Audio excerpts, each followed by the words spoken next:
Hello everyone, good morning সবাইকে। তো আমি এখন বানাচ্ছি সকালকার জলখাবার। তো সকালের জলখাবারে আজকে করছি চাউমিন, কারণ সুধর্ণ কালকে ওর বড় যে আমাদের ঘর থেকে চাউমিন খেয়ে এসেছিলো। তো বলছে মা তুমি আজকে আমাকে চাউমিন করে দাও, তো ওটাই করছি। তো চাউমিনটাকে সেদ্ধ করে নিয়েছি, আর এখানে কেটে নিয়েছি পেঁয়াজ, 3টে কাঁচা লঙ্কা, গাজর কুচি আর একটা ম্যাগি মশলা নিয়ে নিয়েছি ওটা দেওয়ার জন্য।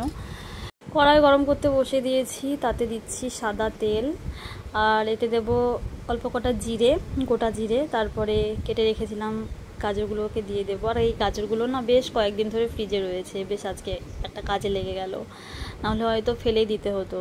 তাতে একটু লবণ দিয়ে দিলাম। তো গাজরটা ভাজা হয়ে গেছে, এবার আমি কেটে রাখা কাঁচা লঙ্কা আর পেঁয়াজগুলোকে ভাজতে দিয়ে দেবো। তাতেও একটু লবণ দেবো, কারণ আমি যতই সবজি ভাজি না কেন একটু করে লবণ দিই, তো ওটা আমার অভ্যাস হয়ে গেছে। পেঁয়াজটাকে ভাজা হয়ে গেছে, এবার আমি এতে একটা ডিম দেব, কারণ খুব বেশি পরিমাণে করছি না, আমার আর শুধুনোর জন্য, তো একটা ডিম দিচ্ছি। তো এটাকে ভালো করে ভুজিয়ার মতো করে নেব। তাতে এবার পরিমাণ মতো যতটা লবণ লাগবে ততটা দিয়ে দিলাম। তো এটাকে ভালোভাবে ভুজিয়ার মতো করা হয়ে গেছে। এবার আমি ম্যাগি মশলাটাকে দিয়ে দিলাম, খুব অল্প পরিমাণেই দিয়েছি। আর তারপরে দিয়ে দিলাম সেদ্ধ করে রাখা চাউমিন।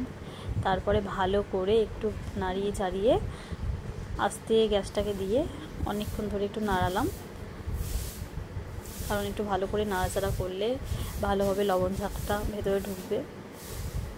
তো প্রায় হয়ে গেছে নাড়াচাড়া করা, এবার নামিয়ে নেব। তো একটা প্লেটে নিয়ে নিয়েছি, আর তার উপরে একটু শসা কুচি করেছিলাম ওটা ছড়িয়ে দিয়েছি। আর এখানে সুধর্ণকে খাওয়াতে বসেছি, একসাথেই নিয়ে নিয়েছি দুজনের খাবারটা। সুধর্ণকে খাওয়াচ্ছি, আমার খাওয়াও হচ্ছে। তো একটু গরম গরম ছিল বলে সুধর্ণর মুখে একটু ছাকা লেগে গিয়েছিল, তারপর আবার ফু দিয়ে খাওয়াচ্ছি। তো সুধর্ণর আজকে পেটটা একটু অনেকক্ষণ ধরেই ভরা থাকবে, না হলে সকালবেলার দিকে দুধ খায় তো তাড়াতাড়ি খিদে পেয়ে যায়, আর চাউমিন খাবারটা খেলে পেটটা বেশ অনেকক্ষণ ধরে ভর্তি থাকে। আমি প্রায় দিন চাউমিন করে দিই, কিন্তু ম্যাগি খেতে চাই। আমি কিন্তু ম্যাগিটা খুব বেশি দিই না, কারণ ম্যাগি খেলে ওর পেটে ব্যথা করে।